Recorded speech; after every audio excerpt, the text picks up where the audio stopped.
Okay, thank you very much. I guess I was picked to provide the cheerful finale, talking about, well, disaster in particular. This is perfectly fine. Good.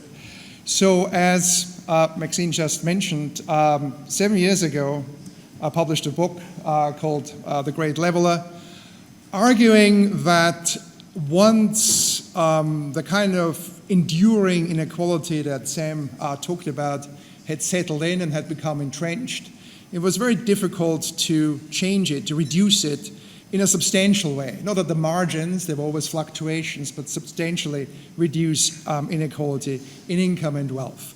And my argument was that that usually took more or less violent disruptions of the established order that come in four flavors. If you look at the very long run of history over hundreds of, in fact, thousands of years in some cases.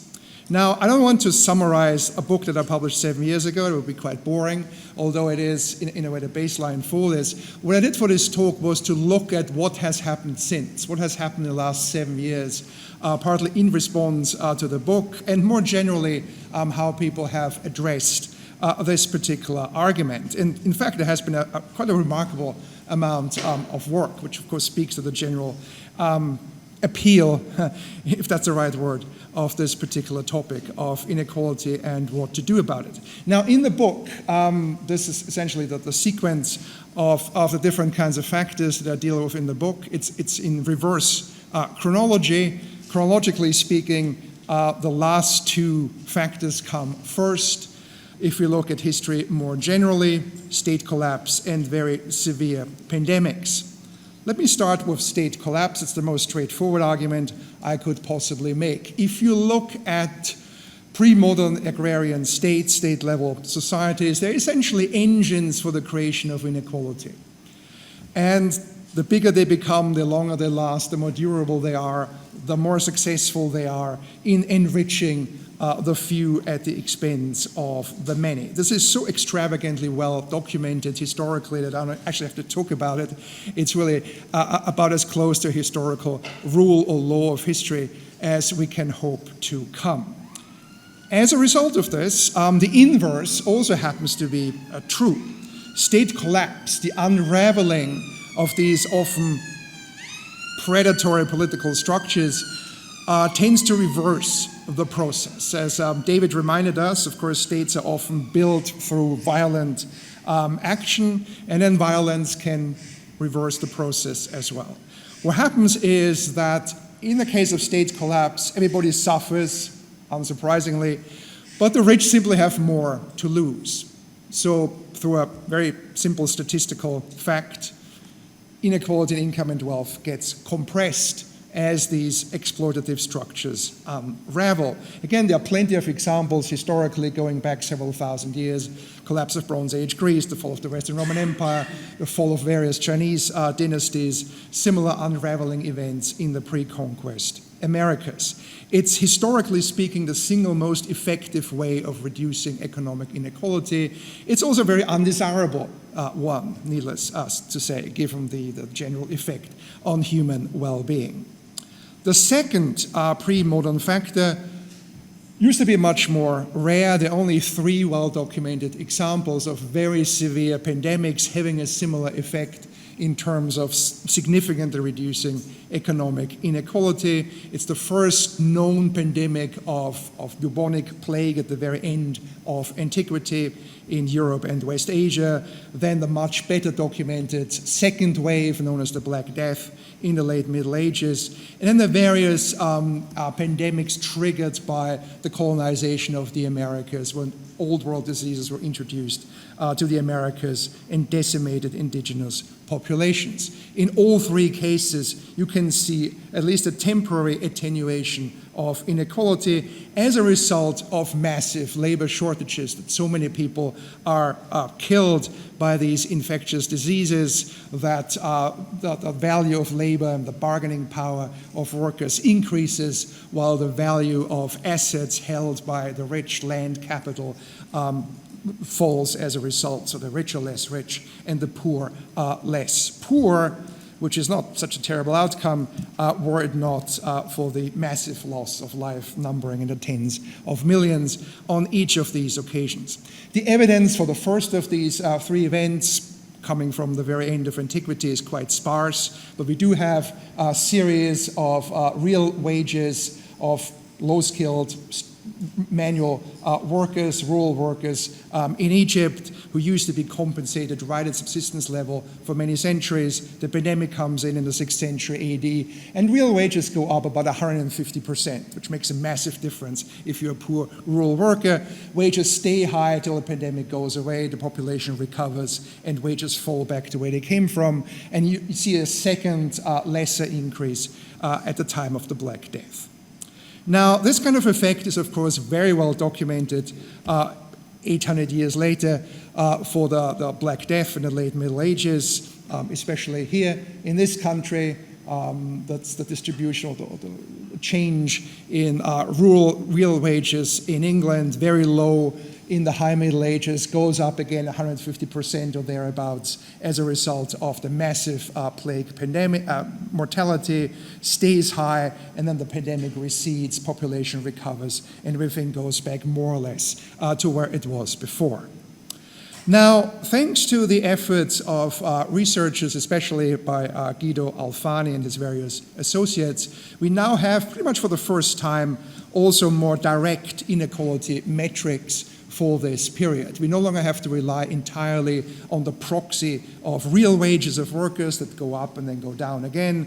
We can actually look at the distribution of wealth, mostly in Italy, because there are a bunch of Italian cities with archives going back to the late Middle Ages. Nothing was ever thrown away. And now finally, researchers are going into these archives, reconstructing the distribution of wealth that is known from wealth taxes. And we have the records for those wealth taxes going back in some cases 700 years or more. And here we see quite clearly, regardless of whether you use a Gini coefficient or top wealth shares, that the concentration of wealth is quite high before the pandemic. It goes down during the plague, and when the plague goes away and the population recovers, wealth inequality goes up again, and it eventually reaches even higher levels than before as a byproduct of later economic development. There is one set of data from central Mexico, the Mexico City area, where the loss of life, the demographic contraction is even more dramatic than it was in Europe during the two plague pandemics, where in the 16th century, Spanish coercion kept compensation down by more or less violent means, but when wage controls were relaxed at the end of the 16th century, you see an increase by several 100% in real wages earned by workers in that particular part of Mexico. And it lasts for as long as these unsettled conditions continue, and when the disease environment finally becomes more sort of normalized and population recovers, real wages fall again. Now, this is essentially the picture I painted in my book. Has anything changed? Well, inasmuch as there has been any debate, it has been about the scale of the phenomenon. This is the increase and subsequent drop in real wages based on work, especially by Bob Allen and his various associates. It's a very dramatic increase. And in the case of England in particular, we have a more recent argument trying to show that while the phenomenon is very real, there was an increase in real wages in this period, the scale of that change was maybe not quite as large as previously suggested. And I'm sure Bob will say something about this. Ultimately, it doesn't really matter. It matters, it's a matter of how you count, how you annualize daily wages, and so on. What matters here is that the phenomenon itself is not in doubt. In a case like this, it would be very helpful to have actual inequality metrics, not just real wage data, but inequality data. Unfortunately, in the case of England, that's not the case. It may never be the case. We have data from right before the beginning of the Black Death and from soon after the end of the Black Death, and they both show very similar, virtually identical levels of wealth inequality, but we have no comparable data or surveys from in between. So we can only conjecture that inequality might have fallen during the Black Death and then gone up again, but it cannot actually be demonstrated. For that we have to rely on the real wage proxies. What we do have is data from literally a single community on the Iberian Peninsula, the one case where we can actually show that inequality as such, wealth inequality, drops during, these are the two lines, drops during the Black Death and then goes up again. So these data tend to be very scarce outside Italy. However, a second body of data has now been exploited, coming from various communities in different parts of Germany. And here, once again, you see the same dip in inequality during the late medieval plague pandemic. So we now have additional evidence, all confirming the original picture. What's interesting about this is that you see a second dip also in the 17th century. It shouldn't be surprising because, as is well known, the plague staged a major comeback in the 17th century across Europe and West Asia as well. Mortality in some cases was virtually as high as it had been in the late Middle Ages. So you'd expect a similar kind of attenuation of inequality. But that's only the case, it turns out, in Germany. It wasn't the case in Italy or the Low Countries, what was going to be the Netherlands or Belgium or Flanders. So that's really quite striking, because it's not at all obvious why similar loss of life should have resulted in lower inequality in just one case, but not in others. This absence of leveling during the 17th century plague in Italy has been observed many times, explored again, in particular by Guido Alfani and his various associates.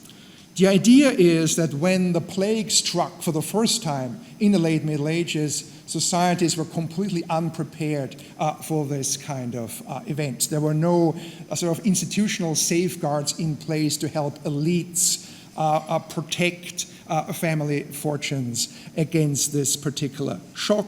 And the institutional framework in place at the time, at least in Western Europe, allowed the plague shock to translate to increased bargaining power of workers and to high real wages, and as a result, lessened inequality. By the time the plague came around again in the 17th century, elites had learned the lesson. Certain safeguards had been put in place to avoid the splintering of large fortunes. And fiscal structures had also developed in the sense that regressive taxation had become a much more widespread and forceful, siphoning off any benefits that the surviving workers might have gained from temporary labor shortages. So the argument goes, combination of those two factors would prevent a lowering of inequality, outside Germany at least, in the 17th century. Now this, in a sense, is nothing new, because we already observed a similar absence of leveling in the late medieval period during the original Black Death. There is no attenuation of inequality as far as we can tell in Central or Eastern Europe. In fact, feudalism gets a second wind. Landowners double down on coercion and exploitation. And the same is true in Mamluk Egypt, a predatory conquest regime that, when workers start dying off in large numbers, simply exploits the surviving workers all the more intensely. So it very much depends on what kind of institutional framework was in place to make it possible or impossible for workers to derive a benefit, surviving workers to derive benefits from mass mortality, which affirms a very basic fundamental principle that the distributional outcomes of pandemic shocks are critically mediated by institutional frameworks, which of course chimes in with what we have heard already in more than one paper today. Now, when I talk about pandemics, I think everybody in the room will immediately think of a much more recent pandemic, so I thought I couldn't really talk about this without at least spending a minute or two on COVID-19. COVID-19 has not been a great leveling event, despite the fact that, and I was on the lookout for this, in the spring of 2020, many journalists were talking about this. Maybe this is going to be something like a new great leveler that's going to restructure society and income distributions and wealth distributions and so on. That did not happen. It didn't happen for a great many reasons, the most obvious being that COVID, for all the damage it did, is a far cry from all the various pandemics that I just talked about in terms of fatality or disability rates, especially with respect to the working age population. It simply wasn't bad enough, by several orders of magnitude, not bad enough to cause truly critical labor shortages that would have raised real wages dramatically and reduced inequality. In addition, other factors came into play. Public welfare systems prevented severe shocks to the established order, preventing radicalization that sometimes happened in the wake of the more severe pandemics. There were no revolutions, no state collapse, none of these events. There was massive monetary and fiscal intervention, the form of quantitative easing, protecting the existing economy. Technological change that we just heard about in the previous paper protected the economy by making remote work possible, at least for part of the population. And of course, scientific progress contributed as well in attenuating the impact of the pandemic. All these various factors converged. Policy intervention, technology, science, all converged in protecting the existing order. And if you protect the existing order, you by definition prevent radical change. So there was no great attenuation of inequality as a result of COVID. There are some comparatively, I say compared to earlier events, smallish but still detectable effects that are in keeping, that are consistent with what we saw in earlier cases, such as the fact that real incomes of low-income workers not only went up, but remained at a higher level for several years following the pandemic, compared to the real incomes of higher earning workers who would then trend back to where they were before the pandemic. For a number of reasons, if you factor in government transfers that would disproportionately favor low-income households, there was a certain amount of labor shortage, people leaving the labor market, early retirements, a combination of factors. You see a mild, this is pre-inflation of course, that's a mild attenuation of inequality on a much smaller scale than on previous occasions, but the signal is actually there. What happens, of course, as a result of government intervention is that in many countries that could afford to intervene aggressively in terms of public subsidies, at the same time as per capita GDP fell because of economic contraction, unemployment, and so on, household income in real terms actually went up. For two reasons, unemployment was concentrated among lower earning households that would sort of automatically increase household income for those who had jobs, and for everybody else, government subsidies would come online and temporarily raise real incomes. There are now a number of studies, enough studies to look at what would have happened in the absence of government intervention without aggressive policy responses, suggesting that in the absence of government intervention, inequality would in fact have gone up during COVID because of increased pressure on lower income households. But thanks to government subsidies, government transfers, inequality quite consistently went down, at least for the time being, for a year or two or three. Now, what about pre-COVID? Of course, COVID motivated people to look at earlier pandemics as well. If you look at pandemics, there were pandemics, epidemics, in the previous 2 decades. They're usually followed by increases in inequality, basically because there were no comparable government responses. There was no similar ratcheting up of support, no similar subsidies. In fact, there's a measurable correlation between a degree of austerity and the extent to which inequality would go up in the wake of one of those pandemics. So the more miserly governments were, the more inequality would de facto go up in response to these shocks, which of course is very similar to what we can see in the aftermath of the Great Recession, where again the more austere government policy was, the harder low-earning parts of the population were affected. Okay, that brings me to the other two main leveling mechanisms that are very closely, one might say genetically, related, what I call mass mobilization warfare, mostly World War I, World War II, and transformative revolution, which is essentially the communist revolutions triggered by the two world wars in Russia and then in China. Those are phenomena purely of the 20th century. These are not phenomena that can be observed prior to 1914. That's important to emphasize because it has now become possible to open a highly regarded economic history journal and read the first paragraph that says, wars generally reduce inequality, and this is now widely accepted. This is doubly wrong. First of all, wars do not routinely reduce inequality, and nobody I know of, myself included, has ever claimed that they do. So be careful when you encounter statements like this. What the evidence shows is, on the contrary, that non-mass mobilization wars tend to increase inequality. We now have a massive study of remarkably more than 700 conflicts in Germany over the course of 400 years, published just last year.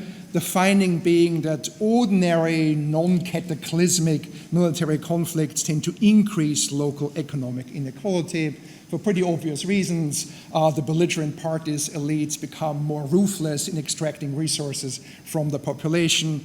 Regressive taxation picks up, and as a result, inequality goes up.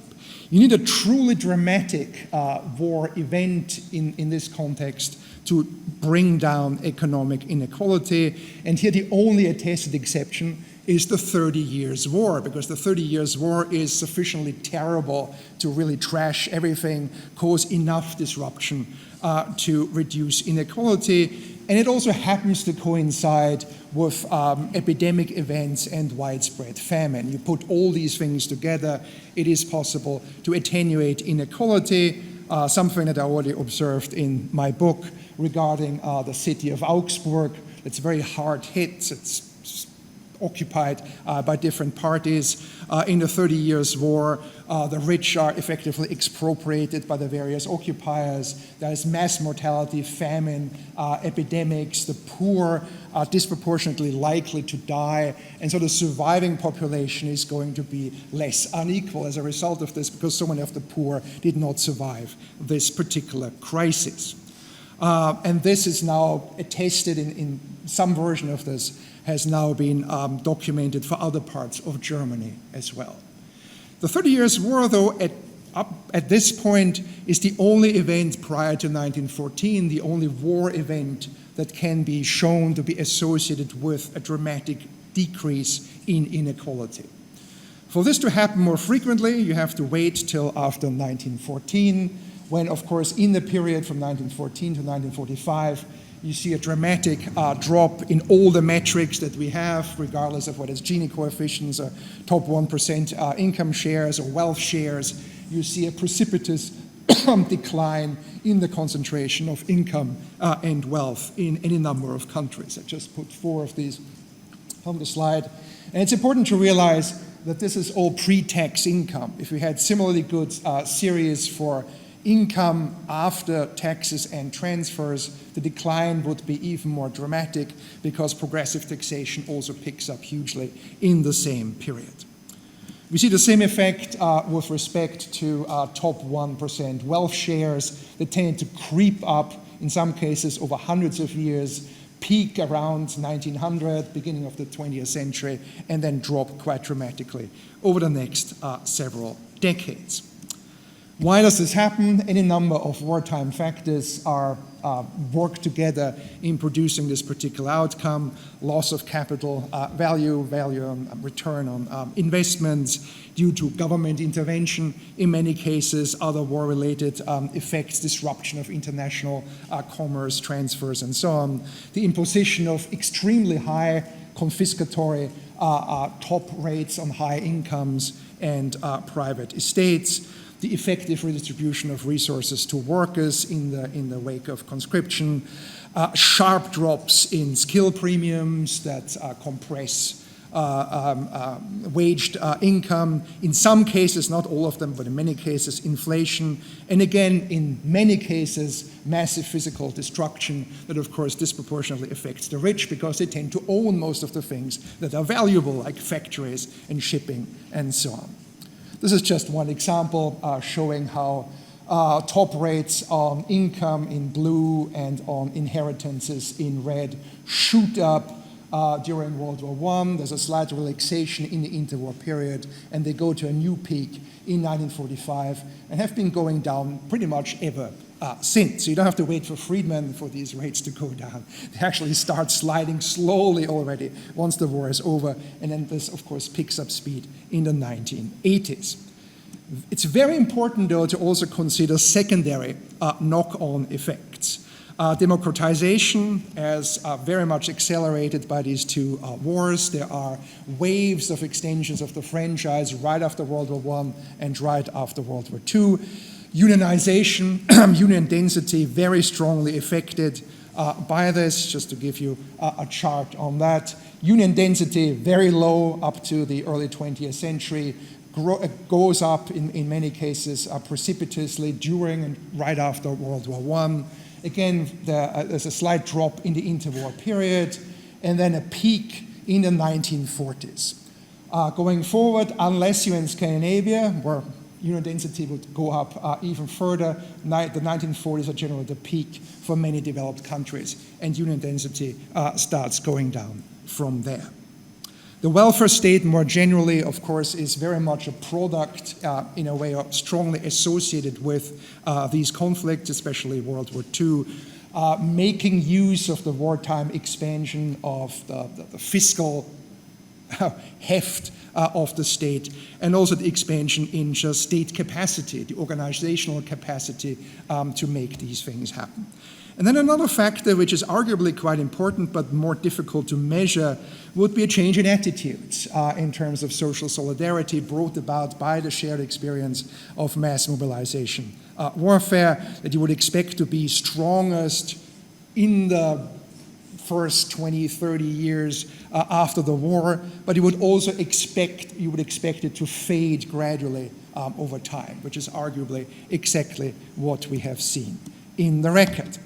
So that's pretty much what I talked about in the book, of course, drawing on Piketty's work and many other studies that came out quite recently. What has happened since? This is probably my favorite slides of all the ones I've been able to find. An attempt to calculate the return on everything, which sounds very grandiose. It's a sample of 16 countries trying to establish how rates of economic growth were related to returns on capital. And if you look at the slide on the right, you see that over a period of, 140, 150 years, the only times economic growth, returns on capital fell short of rates of economic growth was right during World War I and right during World War II. At no other times has this actually been the case. So these are truly compressive events in that regard. We've also seen a number of more specialized studies in recent years, all essentially confirming the same picture. This is the collapse of elite wealth in Germany after 1914, with some recovery during National Socialism, and then an even bigger collapse at the end of World War II. Inasmuch as there has been debate, it has taken the same form as a debate about real wages in the late Middle Ages, not questioning the phenomenon as such, which is unquestionably true, but just debating the scale of the phenomenon, criticizing in particular the calculations undertaken by Piketty and Saez and their associates in reconstructing income inequality in the United States in particular. The argument being, if you do it differently, you still see the same effect, but it's not quite as dramatic, that the fall, that income inequality wasn't quite as high before 1929 as previously assumed, but it does go down during the Great Depression and during World War II. Anyway, and again, this is ultimately what matters here. What has also received some more attention is the fact that mass mobilization warfare could reduce inequality either mostly during or right after these two major conflicts, depending very much on the regime type and fiscal policies associated with a particular regime type. Broadly speaking, autocratic systems try to defer the inevitable reckoning by protecting elite wealth during the wars themselves. It was the case in Germany and Austro-Hungary and the Ottoman Empire during World War I, where inequality actually goes up because of wartime profiteering, but you have a sudden collapse both of these states and of inequality in particular right after the end of the war, and similar effects in Germany and Italy after World War II. But not in Japan, where the autocratic regime already implemented effectively equalizing policies during World War II. So this didn't have to wait for American occupation. New research has confirmed this picture. It's quite instructive to compare what happens in Germany and Britain. As I said, in Germany, inequality actually goes up during World War I, collapses dramatically in the 1920s with hyperinflation, all the various dislocations, goes up again in the Third Reich because of the alliance between the Nazi regime and industrialists, and then goes down again after the end of the war, where in Britain the downward trend is a little steadier because things were managed in different ways. We now also have, for the first time, have usable evidence for Italy, where also inequality goes up during World War I. It goes down quite a bit right after the end of the war, and then trends up again under fascism as fascism abandons whatever redistributive policies it originally promoted, peaks in the early 1940s, and then collapses after 1943 as a result of the demise of fascism. But this is essentially just a fine-tuning of the underlying reconstruction. It is well known that mass mobilization warfare raised demand for tax fairness. Here, of course, I rely mostly on Ken Shivy's and David Sasavage's work on this particular topic. More recent research in the last few years has elaborated on this nexus, documenting quite a number of cases where extraordinary war-related levies were imposed, not so much because they were expected to generate a lot of income for the state, but out of fairness concerns, for political reasons, in order to preserve some measure of internal peace and stability. Two studies have shown that the feasibility of progressive taxation on these occasions was correlated with existing levels of inequality. If you have a very high inequality regime, it actually becomes more difficult to implement policies that would reduce it even in the context of warfare. That's what you see in World War I, Germany, Austro-Hungary, in the fascist regimes, and so on. And finally, it turns out that the scale of wartime capital destruction is negatively correlated with post-war tax progressivity. So if countries suffered an inordinate loss of capital, as say Japan did, or Germany to some extent, or France, people after the war would think twice before imposing a fiscal regime that would effectively threaten to prevent the rebuilding of capital. And additional resources would be obtained in different ways. But overall, you get equalizing outcomes in all of these cases, just the means by which they are achieved vary depending on circumstances. So we're now in the phase where we really go into the nitty-gritty of figuring out how these things play out country by country. There is, luckily, finally, also growing interest in the relationship between mass mobilization warfare and the development of the welfare state. This is something that has been brought up going back to the 50s in a pretty sporadic kind of fashion. It's arguably not a main element of explaining the history of the welfare state. It's finally beginning to change. In recent years, there has been a lot of literature of the effects of the two world wars on welfare state legislation, the adoption of progressive redistributive programs, fiscal policy, state capacity, which can be shown to be related both to the intensity of warfare and the proximity to the theaters, the main theaters of war. The more intensely a country was affected on average, the more, the bigger inputs would be given to the development of the welfare state later on, and the closer you are physically to the main theaters of war. The same would be the case, but what has also been shown is that these effects actually tend to weaken over time. If you try to control for other factors and variables, it seems that this commitment to maintaining expensive welfare states does actually sort of somewhat fade over time as you leave the war experience behind.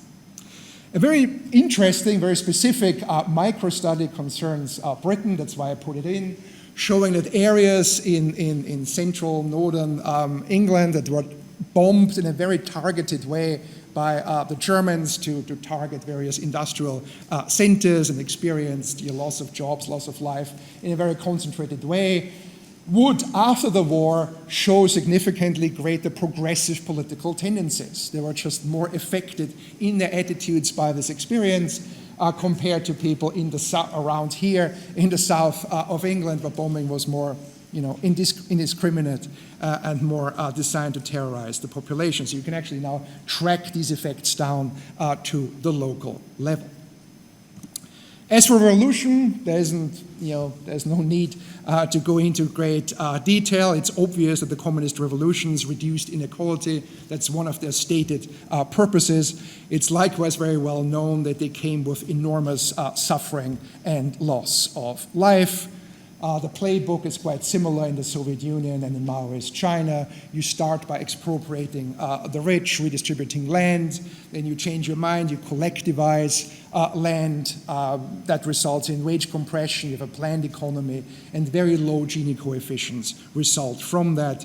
You go for similar stages in the case of China.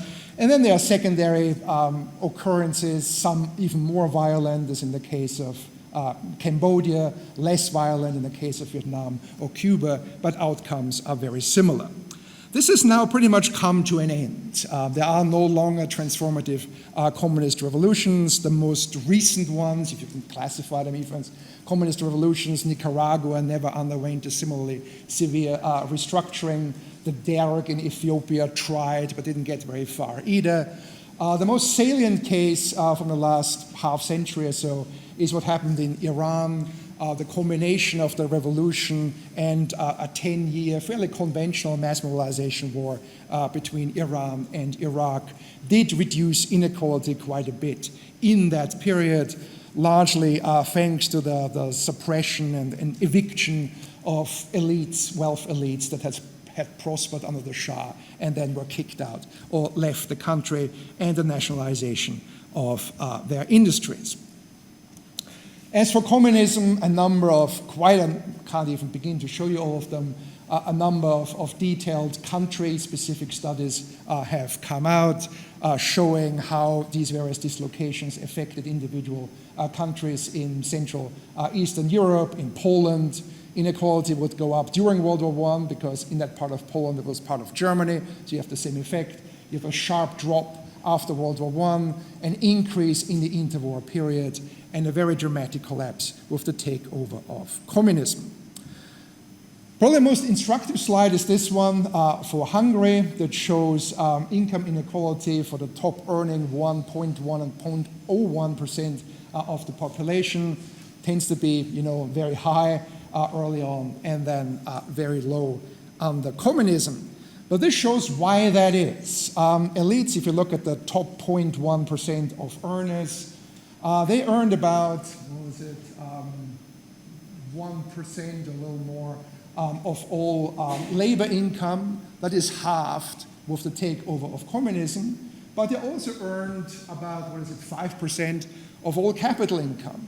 And of course, private capital income disappears completely. So you go from 5% to 0%, and as a result, income inequality is dramatically reduced, and then is gradually rebuilt after 1989, but still hasn't reached the levels you would see before the war. Now, what's in a way more interesting is what goes on in countries that are not actually taken over by communist regimes, but were arguably nevertheless affected by proximity to the Bolshevik revolution in this particular case. One example would be Finland, where inequality actually goes up quite a bit in the later stages of the 19th century.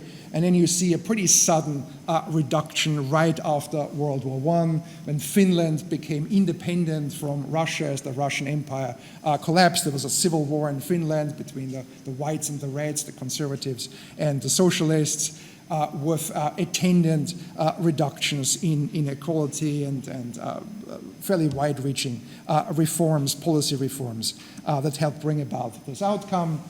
As for Norway, we now have a small book-length study of the effects on nearby communism on what went on in Norway itself. Of course, Norway never had a civil war, but the argument is there was a perceived threat of revolution resulting in a significant expansion of progressive redistributive programs. Same is true of Denmark, where you get a massive land reform right after World War I. There are studies of the effect of the Cold War on the expansion of social security programs and coalition building in Western Europe. The argument being the closer you are to the Soviet bloc, the more sensitive policy making is to that threat, to that presence, the more progressive policies will turn out to be.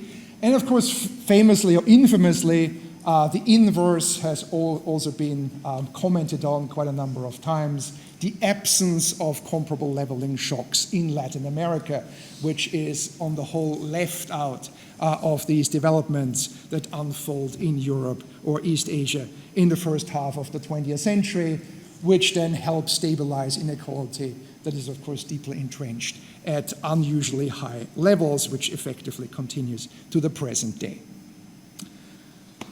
One leveling force I didn't consider in my book was natural disasters. And turns out that even natural disasters can produce similar kinds of outcomes. We now have a very ambitious study looking at the effects of severe natural disasters in 130 countries, showing that inequality actually goes down because it destroys capital owned by the rich. It may precipitate political change, or it may trigger financial aid that benefits low-income households. In a rather sad example of this mechanism, it turns out that the massive cyclone that devastated parts of Myanmar in 2008 actually reduced inequality because it hit the more developed parts of the country, making them poorer. So the whole country was now more equally poor as a result. It's obviously a very undesirable way of reducing inequality, but nonetheless effective.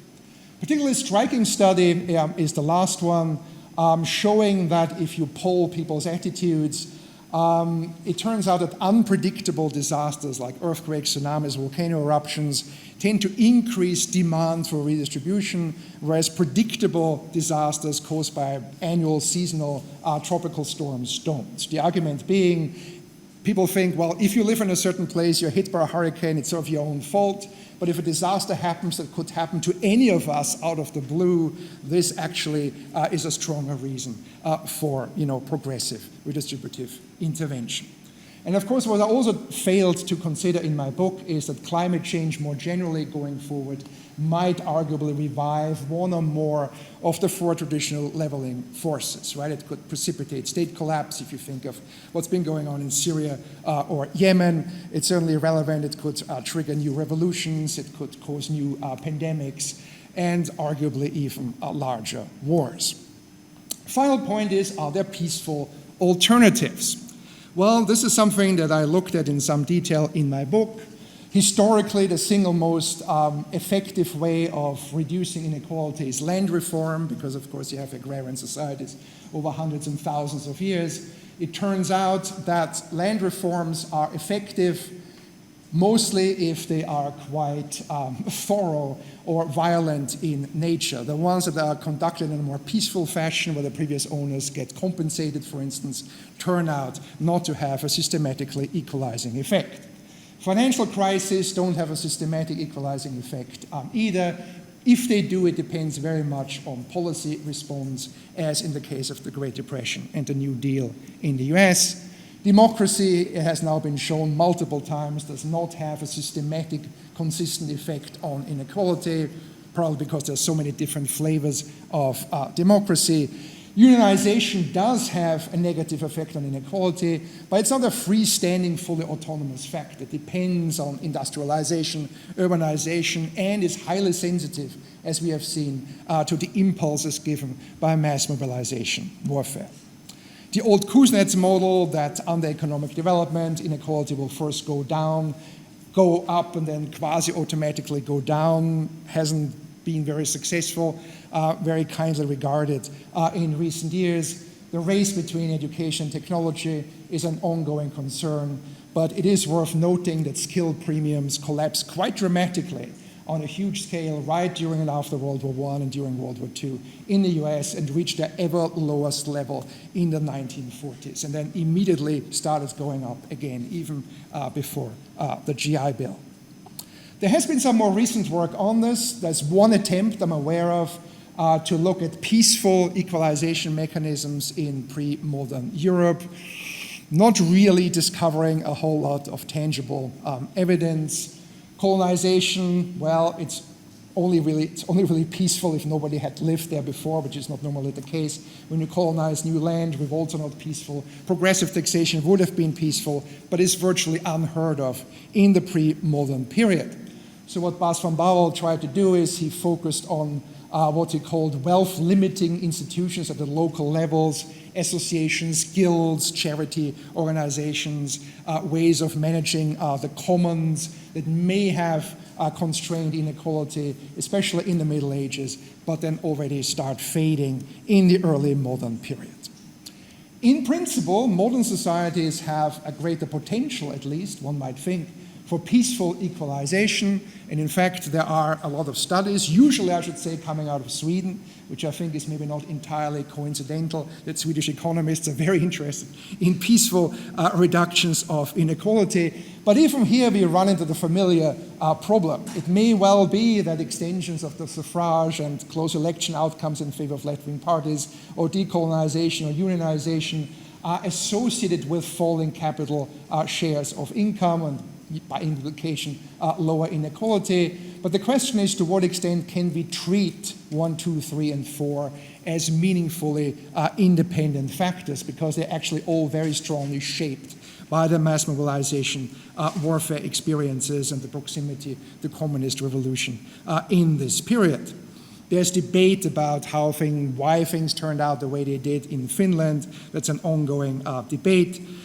In Sweden, the strength of the labor movement has been invoked as a major source of equalization in the early 20th century. And in fact, and I think this is happening literally today, a new book is being published, at least I think today in the UK, by Daniel Waldenström, a Swedish economist. The argument being the West has become richer and more equal at the same time.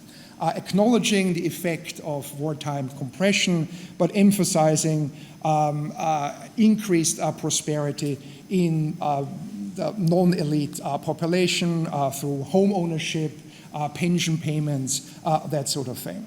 So the book just comes out today, so I can't really discuss it in any detail. What I can do is I can show you one graph taken from the ebook version of that work, showing that, once again, the period of World War I, World War II really stands out. It's the only period where elite wealth did not grow. Other people's wealth did grow, but elite wealth did not grow.